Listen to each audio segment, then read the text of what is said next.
is going to feature in our 2021 conference next year. So an introduction for some of you, although I know all of you will have heard about circular economies. Warm welcome to Louise Nash and Ella Gordon-Letty and Paula Cooper. Louise and Ella are from Circularity and X-Labs, and Paula is from Auckland Unlimited now. Yeah, very good. I'll speak a little bit about Louise and what she's going to be presenting on today. Louise has a BA in economics and an MA in commercial law, and yet another MA. You never have too many MAs in applied technological futures.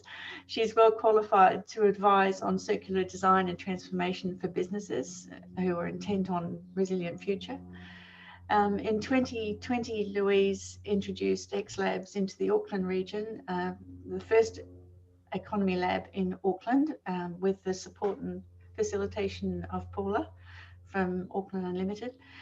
And she introduced a 9-week sprint to assist 18 businesses to unlock circular solutions within their business model.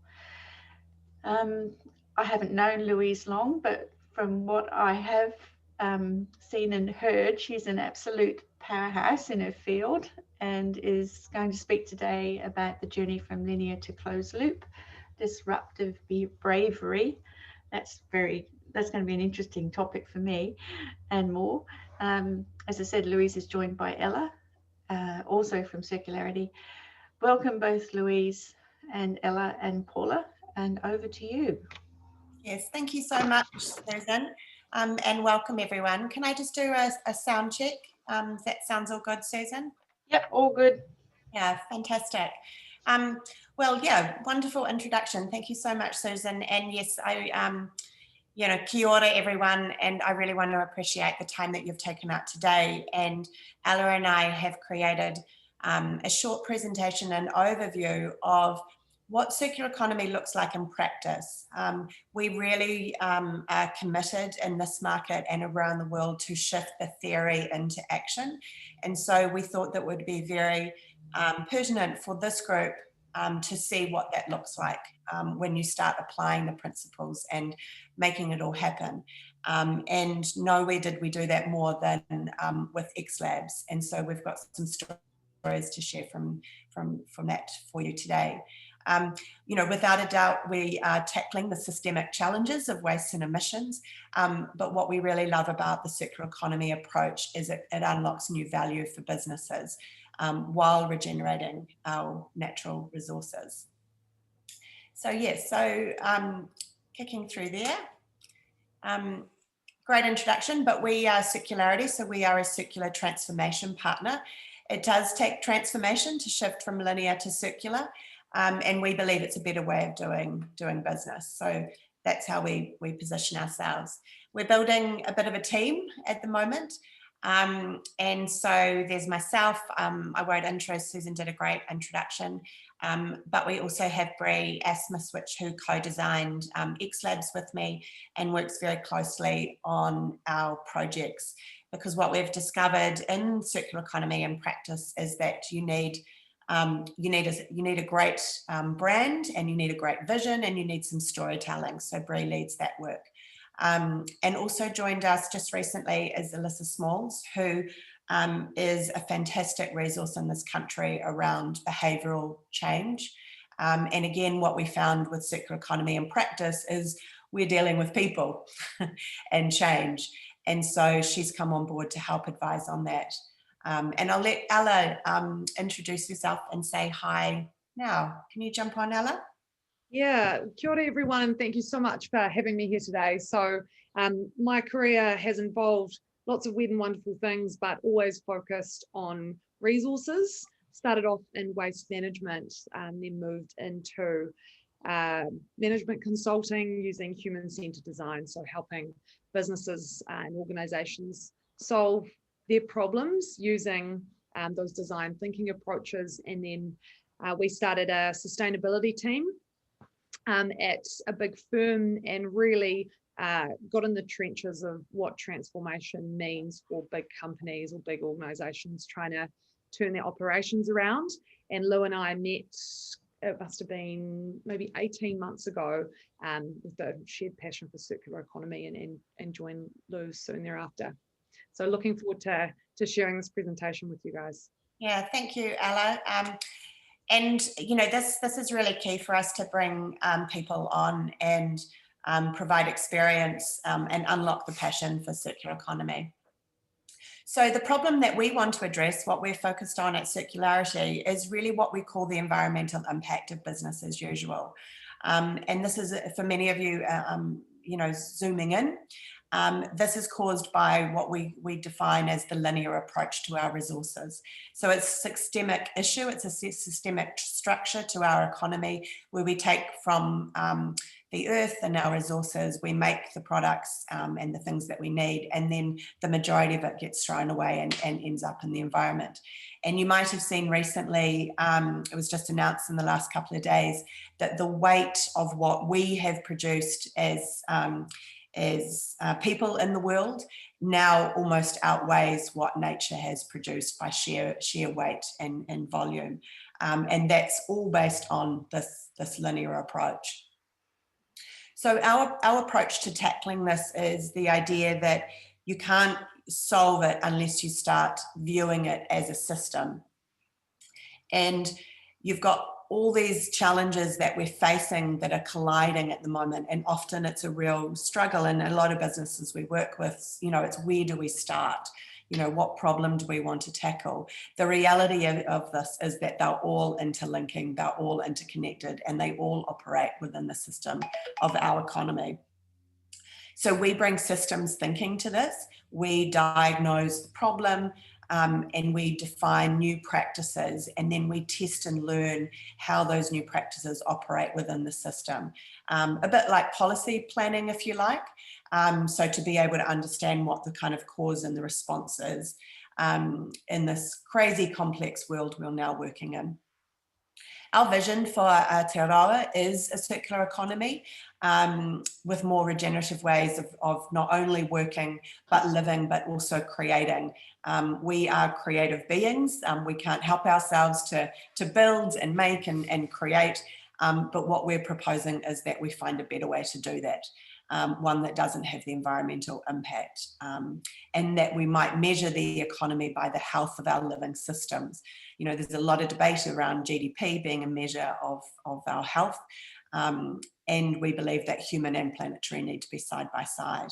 And this is all about designing the circular flows of materials, products, and resources that flow through our hands, homes, industries, and cities. We often talk with the businesses and the organisations that we work with that it's about aligning the value that we're creating with the values we live by. And obviously a lot of the sort of unhappiness when you're with an organisation is when those two things aren't aligned. We believe the time is now. So Ella, to kick us off with a snapshot of what is the circular economy. I know many people will know. Yeah, thanks, Lo. So just to base us out for the rest of the presentation, and I know we'll have varying levels of knowledge with everyone that's here today, but we always come back to this definition, as there are many, which is the World Economic Forum definition, which is an industrial system that is restorative or regenerative by intention and design. So it replaces the end-of-life concept with restoration and shifts towards the use of renewable energy, eliminates the use of toxic chemicals, which impair the reuse and return to the biosphere, and aims for the elimination of waste through superior design of materials, products, systems, and business models. So I think this picture here demonstrates it really, really neatly, is that in the linear economy, we take stuff, we make it, and then we turn it into waste. The recycling economy, we do a few things to materials, but it still may end up in landfill. In a circular economy, we're eliminating the idea of waste altogether, because everything that we create returns back into value flows. And I think the important thing for us here in Aotearoa is that this has got deep reflections in Matauranga Māori concepts. So we are, in a way, coming back to principles of our Indigenous people in Aotearoa. And for that very reason, it's a really special opportunity for us to take forward as a nation. Beautiful. Awesome. So I really want to kind of, I guess, couch this in where we're at in 2020. So we know that COVID has presented some exceptional challenges globally, but also for New Zealand in terms of our dependence on tourism. And that, as to Lou's point before, we've got a whole lot of these global dynamics that are kind of coming to a head now. With COVID, we've also got citizens and consumers showing that they expect more from the businesses that they purchase off. They're also becoming more and more concerned about climate change and sustainability issues. So globally, we see that 8 out of 10 people say that climate change is the major threat to their country. And we also know that now countries and regions are setting big goals on how to address these concerns. And what we see is that the circular economy is the main method, and it's proven to be able to bridge that gap. So if we're trying to reach zero emissions, the question is, well, how do we do that? And the circular economy offers a real answer to do that, whilst also kind of regenerating our living systems. And so I want to touch a little bit on some facts and figures, because I know it's really important to quantify what the circular economy actually looks like, and the potential for emissions savings, because I know that's something that both nationally and regionally we're really focused on here. So we can see that 55% of emissions come from energy, and we know that there in New Zealand we've got a high level of renewable energy anyway, and there's lots of schemes aiming to further reduce emissions in this space. But the other half of emissions is around products. So 45% of emissions are coming from products. That's how we mine resources to turn into products. It's emissions that are caught up in the manufacturing and supply chain right to the end user, where we might be throwing things into the landfill. And they've done estimates that 90% of the world is still operating in this linear space as opposed to circular. So we can see here that there is a huge opportunity to shift from linear to circular and reduce those emissions coming from products. A bit about some of the context in New Zealand as well that is providing, I guess, the kind of regulatory platform for why we should engage in the circular economy as well. And I think the two main ones to highlight here is the recent Ministry for the Environment mandatory product stewardship schemes that are coming on board, where over the next couple of years, certain types of products we won't be allowed to throw them into the landfill anymore. And that's going to create additional cost for people producing those products. Tires, polystyrene, these are some of the things that soon we're going to have to pay to throw away. And this will encourage us to create the infrastructure needed to circulate these materials and eliminate waste. The second thing is the Task Force for Climate Disclosure, which requires NZX listed companies to now disclose what they're doing to mitigate climate change risk. And I know that this is something that's being reflected into regional economic development agencies as well, to talk about what their adaptation strategies are for some of the risks presented for climate change. So we see the circular economy as being able to influence on that policy level as well, and to drive some of the investment that's needed to plan for the future here. Awesome. But really coming back to what the circular economy means for the regions. And I think, although Lou and I often work with businesses in circularity, the opportunity for regional economic development agencies and associated organisations is really critical here. Firstly, because you have the deep knowledge and understanding of your region and the communities within those regions. And secondly, you often hold the levers to change over and above kind of policy or local regulation. You're also the ones setting the goals for the region around emissions reduction or waste reduction. And so we see that there is a real opportunity to use circular economy models to bring those plans to life. International research has shown that the circular economy can grow GDP up to 7%, add up to 3% more jobs year on year, and reduce carbon emissions by up to 70%. And we also see that there's really strong evidence of how well this is working internationally. So the EU and the European Commission has been one of the leading organisations in this space, and they have developed a whole action plan for all of the different cities and regions within the EU, and that's wrapped up in the European Green Deal. Zooming in a bit on a country, the local government in Denmark, which represents the 98 local governments of Denmark, have also implemented a circular economy plan, and closer to home, the city of Sydney are doing similar and have estimated they can add 40,000 green jobs over the next kind of 10 years. And so I guess if you can take one thing away from this, what the circular economy offers for regional economic development, I think, is around value creation, where we're seeing new business models that can transform waste into wealth. And that's really about decoupling economic growth from resource depletion.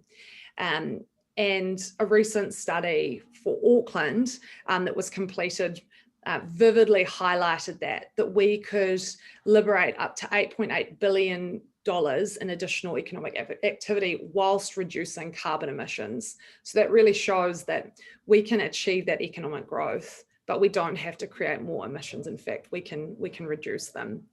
And then zooming out a bit, they've found that there's $4.5 trillion available for this globally. So what we're really excited to see is how regions can unlock that circular economy advantage and have some of that growth opportunity, giving back to communities. Awesome. So here's just a couple of tidbits that we find really powerful to demonstrate what's happening in this space globally, but also in New Zealand. So you can see here that MB is already deploying significant investment into the circular economy in New Zealand. And I think that shows a really amazing will and intent to grow this opportunity.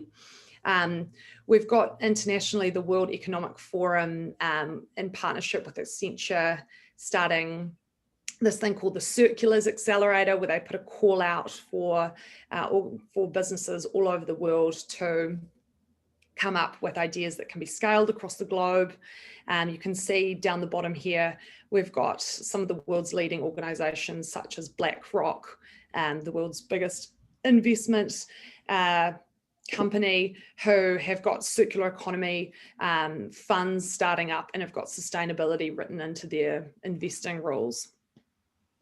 So you can see that internationally, the circular economy is coming to the fore as a main way to realise the changes that we need to prevent irreversible climate change and regenerate our environment. Awesome. Lou, I'll pass over to you here. Thanks, Ella. And just for those zooming in, we've got a couple of questions. We're really interested to hear your thoughts on this, particularly as we move into sharing some of the projects that's happening in this space. So I know Susan's got the chat function happening there, and we've got some time at the end to go through those.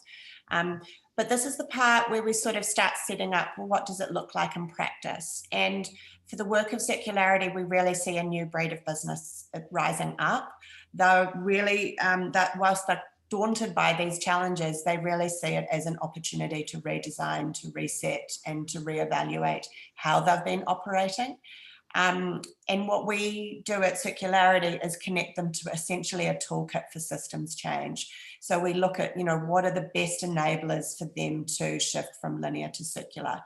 And so, shifting from waste to resource, recycled to renewed, from landfill to looking at regenerating, and how they might operate beyond closed doors, if you like, for a lot of industries and a lot of businesses, to much more collaborative, systemic solutions. These are some of the businesses and regional innovators that are operating in this space. So we've listed, just for your information, some of the regional innovators around the world. And Ella's highlighted some of the global innovators there. So it's every category you can imagine. What's super interesting for us is the local innovators that are already operating in this space. And I know for many of you, you've probably got a whole bunch that you could add to this, which is really, really awesome. You know, but just to highlight some of the ones on here, you know, we've got the Ministry for Primary Industries, we've got Auckland Transport, we've got Cardrona and Treblecone, Bay of Plenty. We've got, you know, the country's biggest retailer with the Warehouse Group, Fletcher Building, and obviously we have the old logo there, but also Auckland Unlimited operating.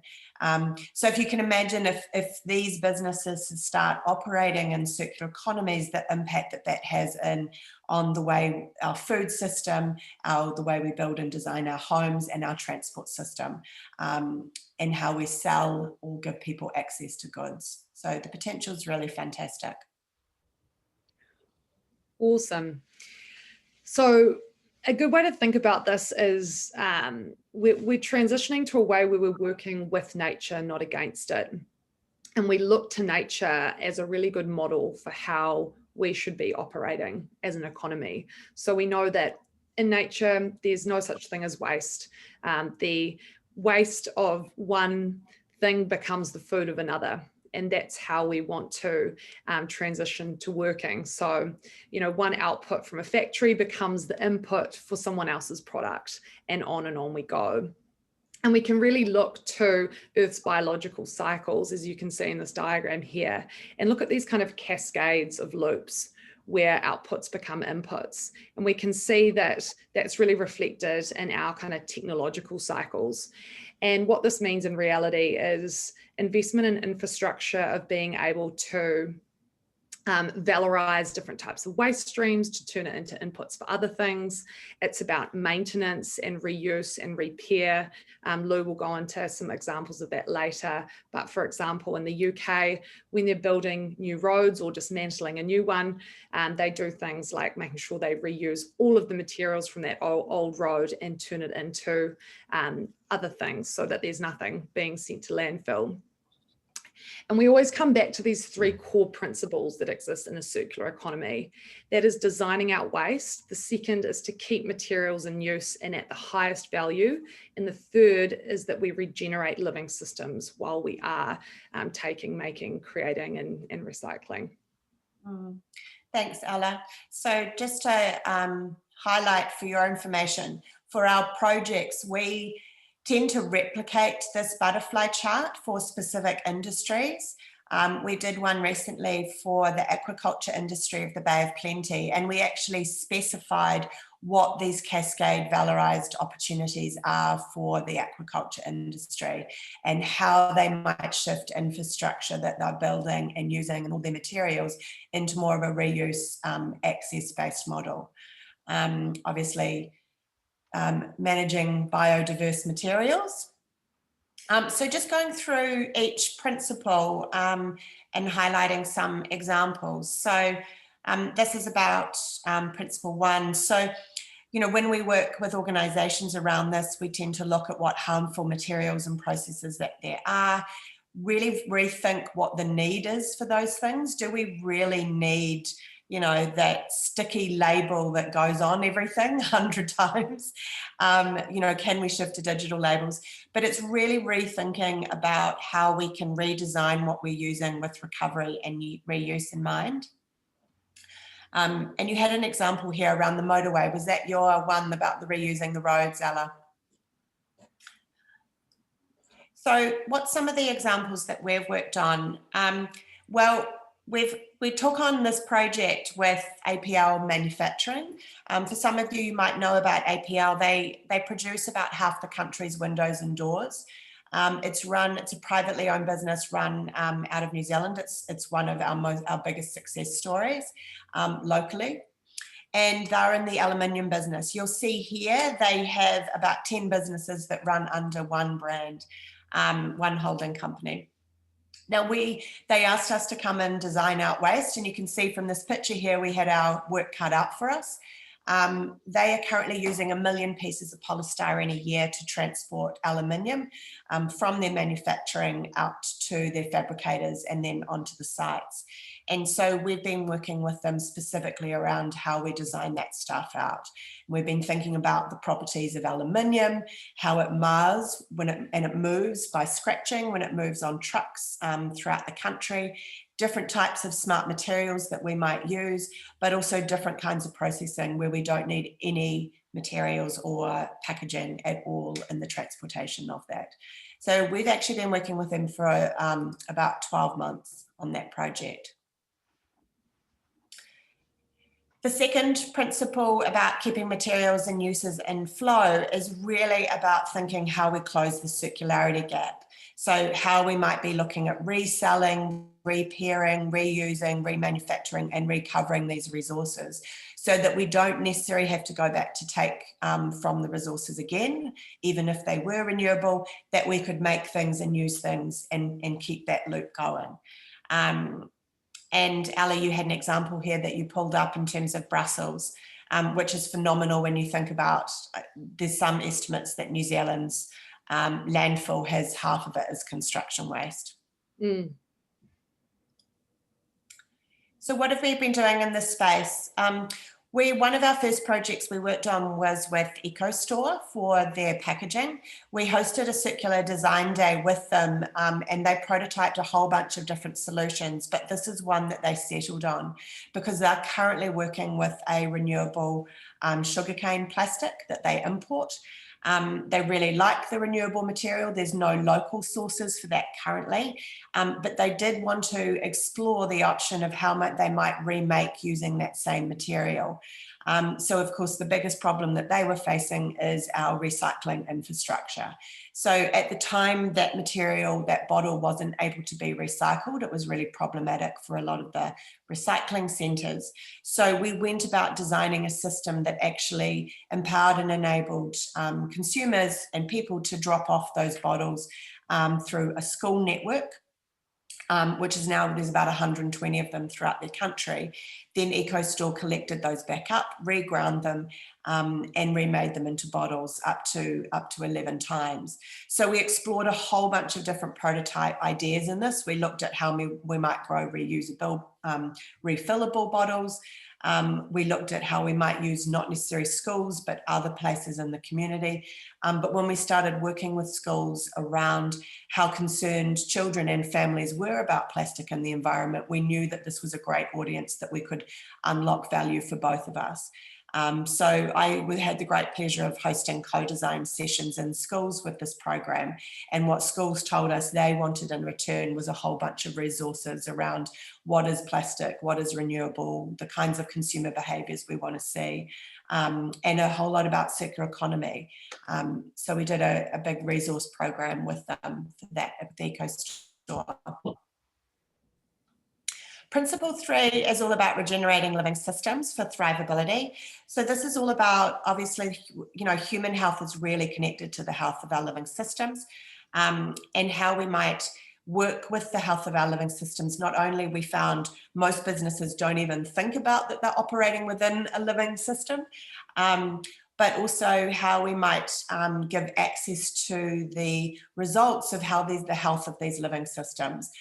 So quite often for a number of our projects, we're having to navigate data sets on Ministry for the Environment, or they might be held within DOC, and pulling those out so that the organisations can be aware of how those health of those living systems is performing. You've got an example here, Ella, of Western Cape. Yeah, this is one of my favourite examples from South Africa, where the municipality that handles Western Cape created a program where they wanted to connect all the different businesses within that region to figure out where some synergies exist. By synergies meaning where one person's waste becomes the input of another company. They found that there were over 4,000 synergies between this number of companies. And during, I think, 5 years of this program, it ended up creating 143 jobs and saved 50,000 tonnes of GHGs going into the environment. And I think it's a really awesome example of how a municipality or a regional economic development agency can facilitate these connections that's really just realizing latent opportunities that are sitting out there to reduce waste and reduce emissions. Fantastic. Thanks, Ella. So a couple of these projects that we've been involved in, coming out of the first lockdown and the second, we were invited to go down to Cardrona and Treblecone and tackle the amount of waste, but also the health of the living, the hill, the mana, in a really significant project with them. And we started identifying everything that went up the hill, everything that came down the hill, and looked at waste and material flows. And what that ended up resulting in was a mountain system living framework, where we actually measured everything in one line for that business. So the health of the mountain in terms of the environment, how accessible their experiences were to people, not only locally, but across New Zealand, and the satisfaction with those, but also then across all their operations. So, you know, their food and beverage sector, how reusable that was, what closed loops we could do, how we could reduce landfill, and how we could look at developing carbon positive insetting with forestry plantations on the actual hill. And we're also working with For the Love of Bees to accelerate the adoption of urban farms throughout New Zealand. And really, you know, obviously there's significant benefits from this, but a great sort of building of not only health and well-being for human health, but also for biodiversity in terms of what gets brought in. And then the big project we wanted to share that sort of encompasses all of these is the X-Labs project that we work with on Auckland Unlimited. And I'm just going to share with you a little video coming up. But X-Labs really answered that question on if there's a nearly $9 billion opportunity in Auckland in the circular economy space, how can we unlock it outside of just a report where people can read and find out about it? And so X-Labs was created as the intersection of human potential, science and technology using a circular economy framework. And the idea is that 18 businesses came on board and we took them on a circular design sprint that brought amazing experts across our team, but also people like Dan Hikaroa, and developed these principles at the very core of their ideas. And we'll just play you, not the video yet. And it was amazing to have Pam Ford and the entire ATEED team to be in support of this and circular economy in practice. Welcome to X-Labs, New Zealand's first circular economy lab.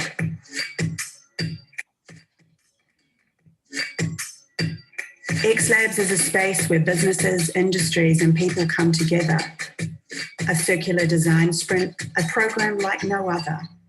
Each session generating solutions using the circular by design methods. Tackling the world's most wicked problems head on, together sharing and collaborating with many experts across industries and expertise. We have the potential to lead a multi-billion-dollar opportunity in transitioning to a circular economy. This is how we will radically redesign the city of Auckland, creating a blueprint for businesses everywhere to become circular. This is our future to choose. And I wonder, what could the future look like for you?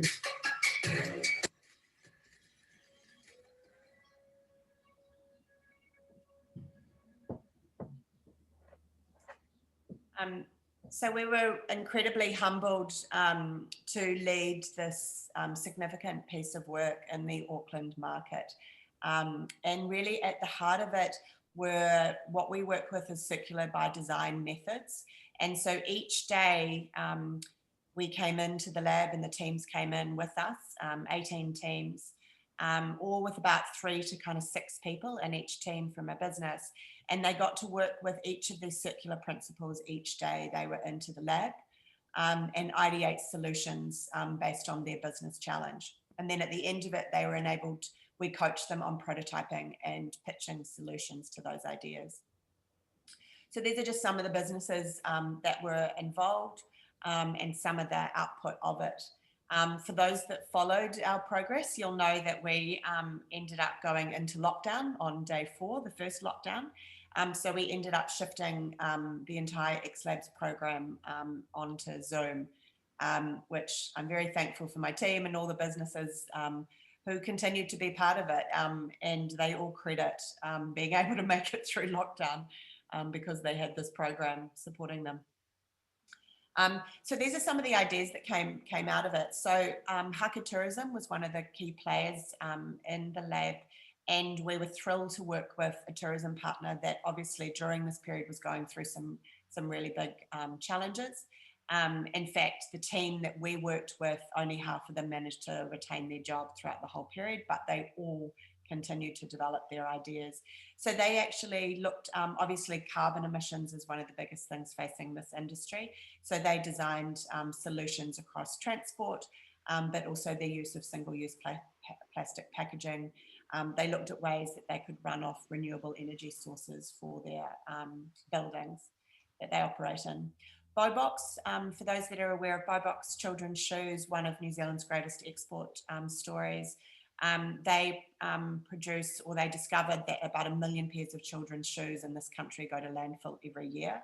And they make such beautiful shoes that they last for a really long time, but children's feet grow. So they came up with an entire new business model that enabled them to pass on their shoes, leverage their customers as custodians, and then create a completely new resale model based on the wearability of the shoes. We also had Fletcher Building in there, and they specifically looked at MDF waste streams and developed a whole bunch of MDF opportunities to not only be completely redesigned, but a whole bunch of recoverable ways that MDF could be reused, remanufactured.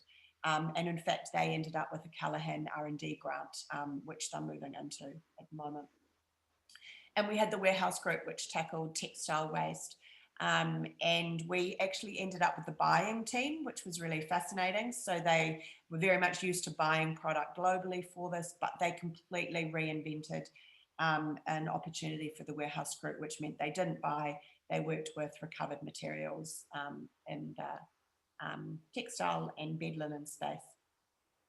So we really see an opportunity with these ideas, circular economy and practice, that we could build a very different economy for Aotearoa, one that's circular, resilient and renewed, created by our values and the actions that we take. So, part of our sort of need to share this with you is we're really keen to scale up these projects throughout the country.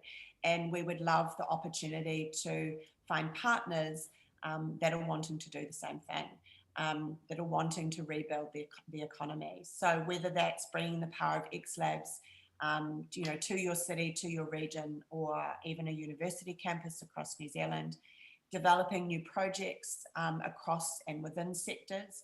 And these are just some of the initial thoughts that we have based on market needs and what we're hearing, unlocking new value in the food and fibre sectors, tackling the design of healthy homes. The Healthy Homes piece is a significant circular economy body of work in Australia, where they've even looked at working with appliance businesses and providing those in as services rather than having people buy the appliances outright. So to help drive equal access and opportunity to products as services. So that's a great example, tackling food and packaging waste and bringing new opportunities to the region. But just before we kick in, I thought we would just throw to Paula just to have a little bit of a chat about how she saw circular economy, how she saw X-Labs working, and then we'll throw up to the crowd and have a bunch of questions for you to answer. Welcome, Paula. Hi everyone, and thanks Louise. So I worked very closely with Louise and the team at Circularity to deliver the first circular economy lab for New Zealand. My experience itself was, I found it fantastic because it took a research and insights report and allowed us to develop real life solutions for business and by business. It was also really good to be able to incorporate new areas of technology and unlock sort of the regenerative principles and opportunities that are there. I'm happy to talk to anybody at any point about the program and answer any questions. Thank you. Yeah, thanks, Paula. I have to ask you, what was your favourite part of XLabs? For me, it was actually during lockdown, seeing the pictures and the solutions that came out from businesses, given the fact that we were under some very challenging circumstances and things hadn't gone according to plan as we had hoped. Just to see some of the ideas that are coming through, and it was the diversity of ideas as well. We had businesses coming thinking around the whole materials piece, other businesses sort of thinking about embedding technology like blockchain, and then the love notes that you mentioned with Bowbox, that was great too. Yeah, fantastic. Thanks, Paula. So we'll just go back, and I'd love to throw it. You know, we've left a chunk of time here at the end for people to answer and have a bit of a Q&A. We're really interested in a couple of questions. Ella, do you want to take us through the questions at the end here?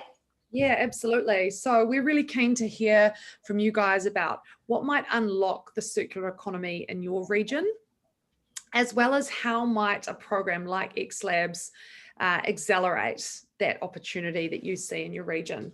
So feel free to start throwing in some thoughts into the chat there, and feel free to take yourself off the microphone as well if you want to pitch in.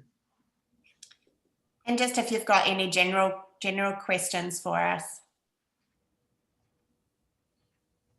I can see a big blank chat function.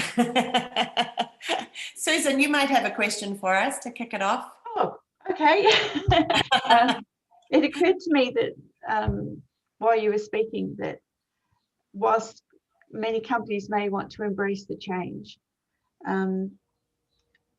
we are in a difficult financial environment at the moment. So how did that willingness to embrace and financial reality impact in your discussions with industry and business? Yeah, it's a great question. Thank you, Susan. Waste is a real cost to businesses, not only actually the physical waste, and it's kind of something that's a bit unseen. Like, we're always really surprised when we go into organizations how difficult it is to work out the cost of waste or the cost of packaging. Like, no one's really added it all up.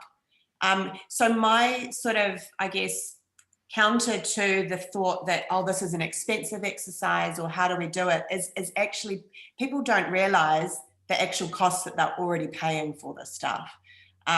You know, 1 million pieces of polystyrene a year is expensive, and that ran across 12 businesses, but none of those businesses' procurement was lined up, so they didn't know that. When we looked at the recycling services that they were using, we worked out that actually for it to go to landfill now and to have landfill services was more expensive than for wood to go to landfill was more expensive than wood to be recaptured and remanufactured. So I would say we don't know the real cost of waste and inefficiency. We're not looking at the cost that it is on our natural environments that we're operating in. So this is a time, I mean, I think we've got a strong appetite from people to want to do something. So that's kind of the first exercise we do, work out what the cost actually is at the moment. We've got a question. Yeah, from Chelsea. Yeah. Awesome. Is there an audit process to access waste? Oh, I love it. We just got the big question around population-led growth. Thank you, Chelsea. I'm really tempted to put forward some really radical solutions to population growth, but I guess one of these things is looking at the system as you look at the things that you can control and you can't control, and how that's operating. population growth and the rise in particular of the middle classes is probably what most people are looking at, because we know that with the rise in income, with the rise of middle classes, the rise of income comes the rise of purchasing products that go to landfill. If we design better products and better systems and services, it should, in principle, mitigate the population growth that we're working on. And the only other reference that I just give is for some of you, you might be aware of Project Drawdown. So one of the key, I think it's in the top 10 solutions to draw down carbon in the world, is actually educating girls and women around the world. The idea being is that an educated woman is more likely to make better decisions, have less children, and take their daughters through education. So that's actually one of the key strategies there. Awesome. Do you want to take Caroline's one there? Yeah, for sure. So from a more, I guess, technical audit perspective, where waste shows up is in if you're participating in an emissions offsetting scheme. So a business might say, right, we're going to offset our emissions. They'll choose to do it through, say, Toitū, which is a really great provider here in New Zealand. And Toitū will go through all different information about your business, including waste. And so this is where it becomes kind of an auditable emissions line item.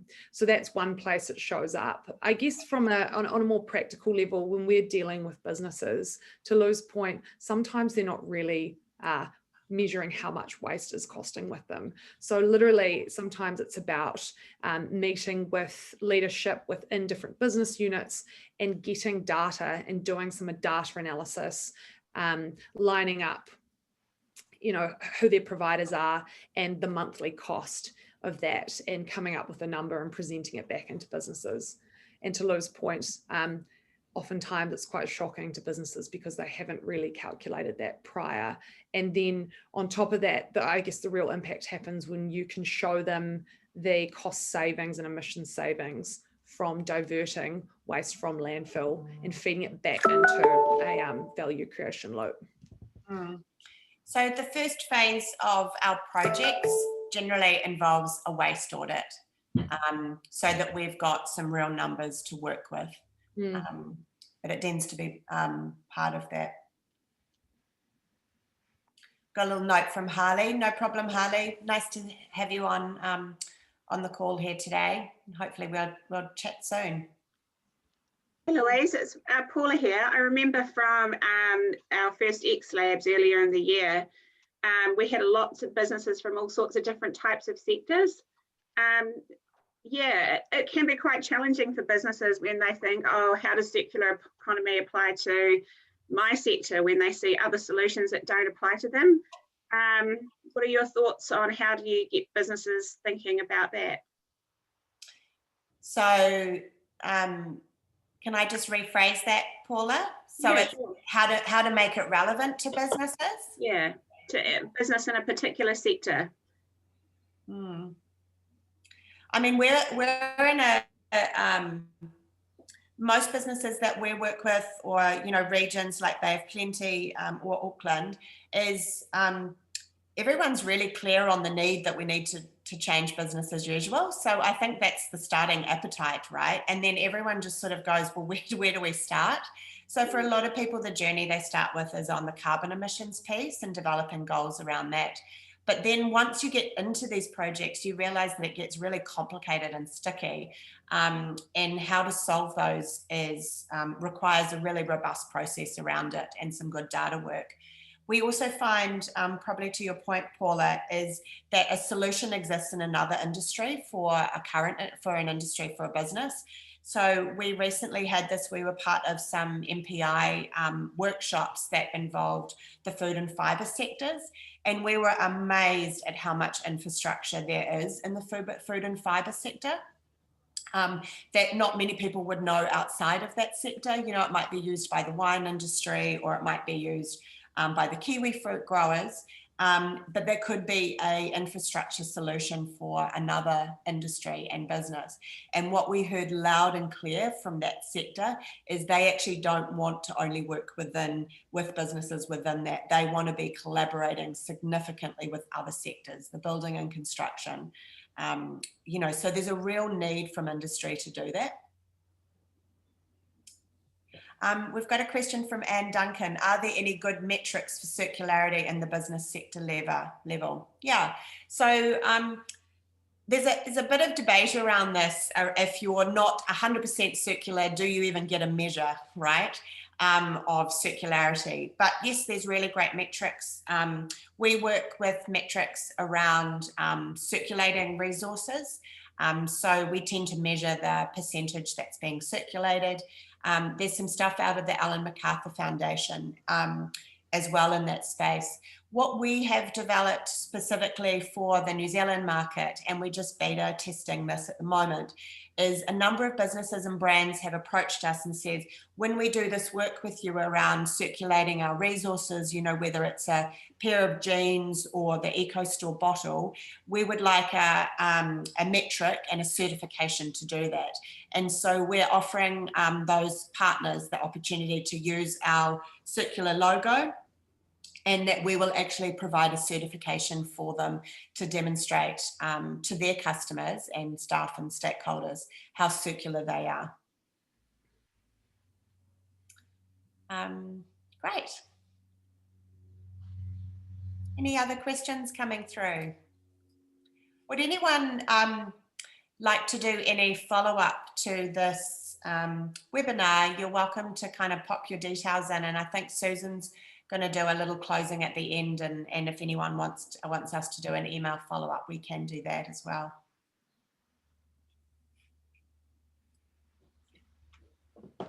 I thought we'd have a lovely big debate about circular economy, but maybe we've got everyone is in agreement. Yes, I think you're preaching to the converted here, Louise. Potentially, yes. Yeah. Well, I mean, I think that hopefully everyone's got the idea that we'd love to be a resource to make some of this possible. Yeah. Deborah, I'm an economic development professional in the US, and this is the first time I've heard of the circular economy. Awesome, chat further, great. Well, there you go. Absolutely, we'd love to do that, Deborah.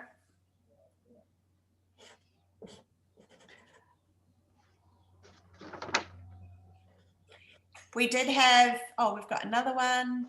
What does good data look like?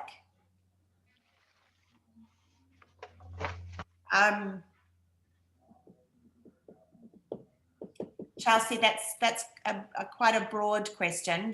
What kind of data might you mean on that one? You could build on that.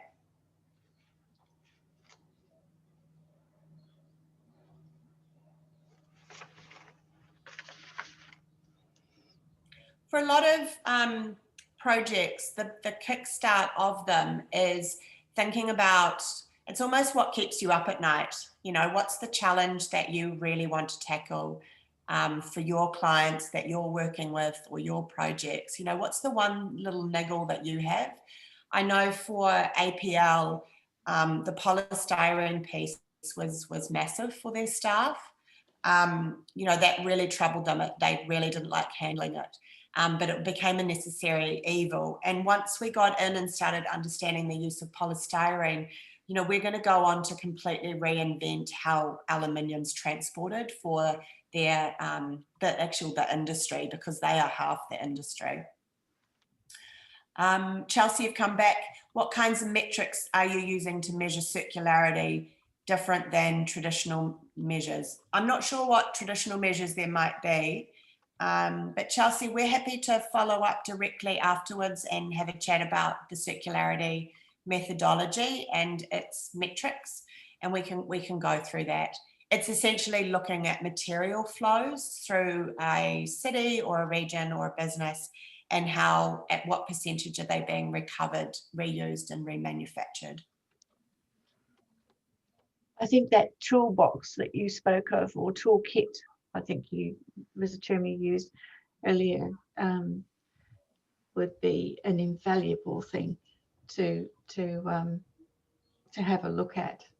And I don't know whether that's possible for people, but generally, or whether you want to keep that for those that wanting to progress projects. But it's I'm into toolkits in a big way. So so are we, Susan, and that's definitely what we, you know, in the last 3 years we've had to develop, because that's what these projects require. Yeah. And also to be you know, a process that you can step through. You know, this is what we do first, then we do this, and we've been developing and working on that for the last 3 years. Because you can kind of, you know, look at this and make it's too big, right? Where do you start? Yeah.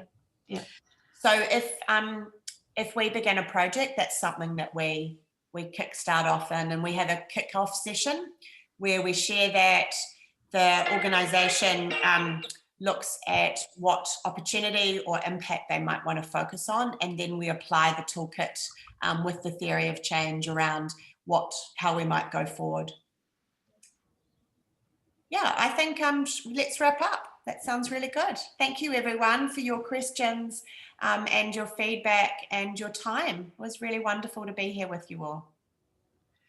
Yes, and thanks to Louise and Ella and Paula very much. That's a great presentation, and for simplifying what is quite a complex concept, but obviously a concept of great value in the world we live in, with very tangible benefits for individuals, companies, and the environment. So thank you. Just before everyone goes, there will be a recording published on the Eden's website under resources within the next couple of hours, and it'll also be in the weekly newsletter. We intend to send you an email with a link to it in the next couple of hours, if that's okay.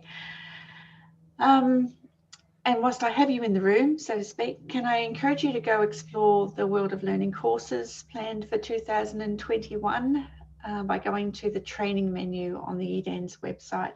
All of the courses are now published. We've got another 2 or 3 around Maori economic development to go up. I'm just awaiting dates from the presenter for that.